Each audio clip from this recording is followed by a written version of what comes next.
Chers amis internautes, c'est toujours un plaisir de vous retrouver à ce numéro de votre émission matinale Le Meilleur Réveil. Nous sommes vendredi 16 août 2024 et pour le compte d'aujourd'hui, les règles n'ont pas changé. Nous démarrons donc tout de suite avec la revue des titres et l'exercice se fera ce matin avec Amanda Esmeralda Daké. Amanda Esmeralda Daké, bonjour. Bonjour à vous, Latifa Kaoui. Alors, toute l'actualité de ce matin est à découvrir avec vous et nous démarrons tout de suite et maintenant avec la revue des titres. Bien sûr, nous donnons le coup d'envoi de la une de la presse de ce jour avec le quotidien L'événement précis qui titre réapparition publique de l'ancien chef d'État suite à un malaise. Soglo rétabli se rend à Ouida et loue l'essor de la ville. Le journal Oro, dans sa parution du jour, affiche présidentielle 2026 au Bénin. Olivier Bokor, un espoir pour la jeunesse béninoise. Dicite Mohamed Sobabé, Dédé Top Borgou. Le potentiel d'Atik Bato quant à lui placade, interpellation de jeunes activistes politiques béninois au Togo, Frère Ouvi, 2 anciens députés, 3 hauts directeurs lui filaient des infos. Le contenu est à lire à la page 3 du quotidien. Nous poursuivons avec Rogbonou qui en sa manchette du jour, titre Affaire Frère Ouvi, une seule question qui fait l'unanimité depuis son enlèvement. De qui le chroniqueur recevait-il toutes les informations? Du côté de l'emblème du jour de Joël Alagbé, on lit justice béninoise, Frère Ouvi, un client pas comme les autres. Le leader s'installe avec dynamique du développement au Bénin depuis 2016 qui pour maintenir le cap après talon en 2026. Le journal public La Nation parle du programme d'assainissement pluvial de la ville de Cotonou, un progrès satisfaisant à mi-parcours. Avec Matin Libre, on fait une intrusion dans l'exclusion des enseignants-chercheurs et chercheurs du CES. Que de mépris pour les universitaires et chercheurs. Dabarou prend place avec l'arrestation du frère Ouvi au Togo. Nous avons besoin d'un éclaircissement sur les raisons de sa détention, exige Richard Boni Ouourou.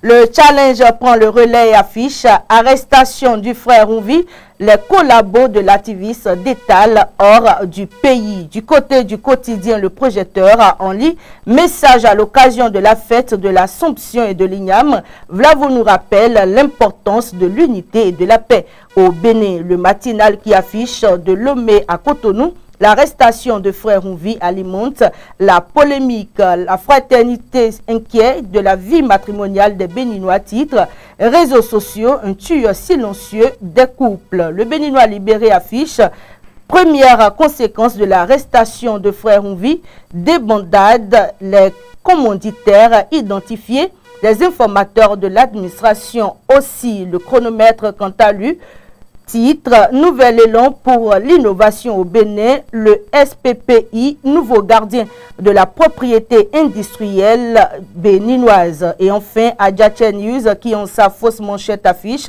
formulation de la vision Bénin 2060. Les aspirations et suggestions des députés collectées ont sa manchette. Il est question de la politique nationale. Qu'est-ce qui fait courir Luc Setondi à Trokpo en son oreille droite? Il aborde respectivement la visite de l'ambassadeur de Russie au médiateur de la République, l'arrestation à Lomé du chroniqueur et activiste Frère Ouvi, Maître Baparapé qui raconte les circonstances et exige sa libération. Puis l'entrepreneuriat à Porto Novo, la mairie qui offre une centaine de bourses de formation aux jeunes. En son pied de page, il affiche diplomatie, la Russie sur le terrain géopolitique de l'Afrique. Et voilà qui vient mettre un thème à la une de la presse de ce jour, Latifa Kaoui. Nous enchaînons donc avec la présentation de l'actualité de ce matin. La police a interpellé une trentaine de cybercriminels à Semekoudji. La police républicaine a annoncé mercredi 14 août avoir interpellé 31 individus pour des activités illicites en ligne. L'interpellation a eu lieu lors d'une opération à Gbéomé, dans la commune de Semekpoti. Au cours de cette opération, 31 personnes ont été placées en garde à vue et un grand nombre de téléphones portables, d'ordinateurs et de produits mystiques supposés faciliter les activités illicites ont été saisis par les forces de l'ordre. D'après le communiqué de la police, les individus appréhendés seront remis à la brigade économique et financière pour approfondir les investigations et établir les tenants et les aboutissants de ce réseau de fraude en ligne. Détournement présumé à Gapob, Diane Amadou recouvre sa liberté. Lors de l'audience du lundi dernier, une demande de mise en liberté provisoire a été présentée à la Cour. Cependant, la partie plaignante avait demandé que sa banque soit informée du montant incriminé. Ce mercredi, il a été révélé que sur les 228 millions de francs CFA concernés, 222 millions ont été déjà remboursés et malgré la différence des 7 millions, l'ex-directeur de Gapop a été libéré. Il est poursuivi pour détournement présumé de 228 millions de francs CFA et blanchiment de capitaux. Néanmoins, devant les juges de la Criette, Diane Amadou a plaidé non coupable. Et pour rappel, Diane Amadou avait été arrêtée le mardi 16 juillet et après une semaine de garde à vue à la brigade économique et financière, il a été présenté au procureur spécial de la Criette le 23 juillet 2024. Nous restons toujours à la Criette pour parler du navire échoué à Fidrosset au Bénin. La Cour ordonne sa démolition.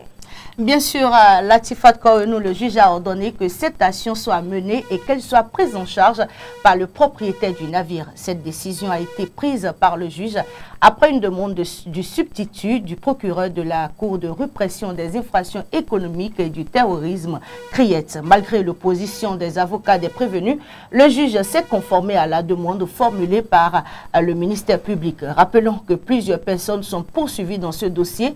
Au total, 18 personnes passent devant la Criette dans le cadre de cette affaire. Il s'agit de 15 membres de l'équipage du bateau, 2 officiers de la Marine nationale, 2 commissaires de police et puis d'un contrebandier. Devant la justice, les membres des forces de sécurité et de défense impliqués sont poursuivis pour abus de fonction. Les membres de l'équipage du navire, quant à eux, sont poursuivis pour n'avoir pas respecté le code pénal et le code maritime. Le contrebandier d'origine béninoise, lui, aurait l'habitude de faciliter les démarches auprès de la marine en graissant les pattes de ses contacts. Rappelons que le contenu du navire a été entièrement vidé. Plus de 240 000 litres de gasoil ont été pompés du navire pour éviter qu'il se déverse dans la mer. Hors de nos frontières, à présent, Amanda Esmeralda Daké, en Côte d'Ivoire, le président Alassane Ouattara a été annoncé en France pour une deuxième fois en un mois.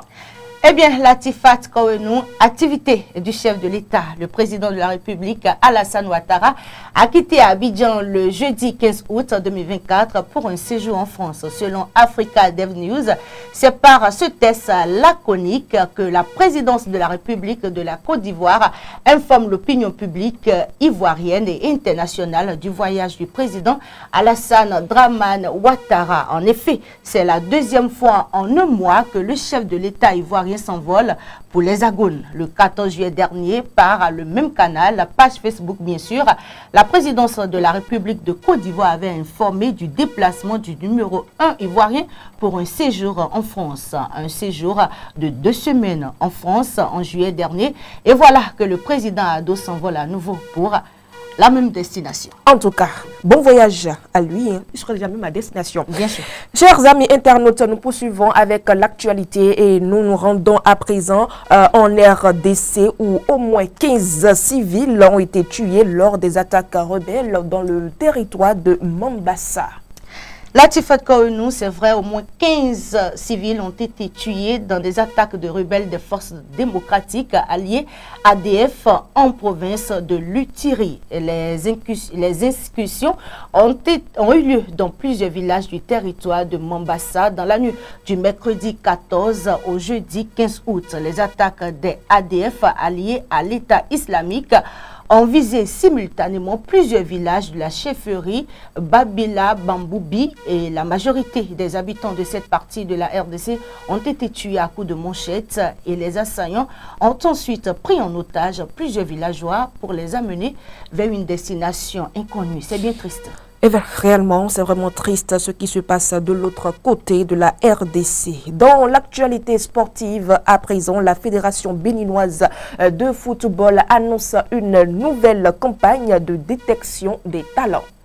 La Fédération béninoise de football a annoncé ce mercredi 14 août 2024 le lancement d'une vaste campagne de détection des jeunes talents pour intégrer l'Académie nationale d'excellence de Misrété. Cette initiative débute le 16 août 2024 et vise à repérer les meilleurs footballeurs nés entre 2012 et 2013. Amanda Esmeralda Dake, je vous annonce que c'est terminé pour cette semaine-là. On se retrouve la semaine prochaine. Oui, par la grâce de Dieu. Qu'il en soit ainsi. Chers amis internautes, nous, on se retrouve tout juste après cette virgule.